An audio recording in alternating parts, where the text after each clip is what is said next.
আজ আমি রান্না করব চালতা ও ডাল ও কচুরলতি দিয়ে ঘন চচ্চড়ি। তো দেখুন এখানে আমি কিছু ডাল হাতের সাহায্যে ভালো করে মাখিয়ে নিচ্ছি।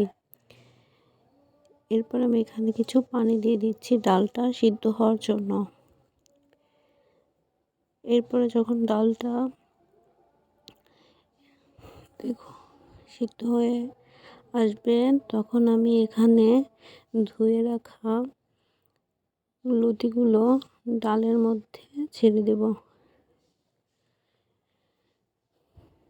সবশেষে এখানে আমি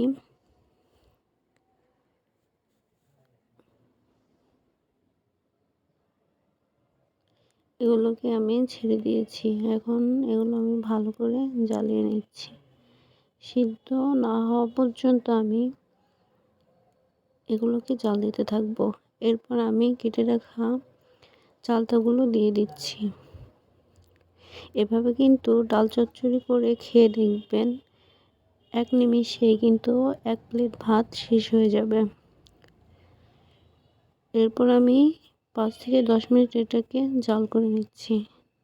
দেখুন দেখতে কিন্তু অনেক সুন্দর লাগতেছে, খেতেও কিন্তু খুব মজা।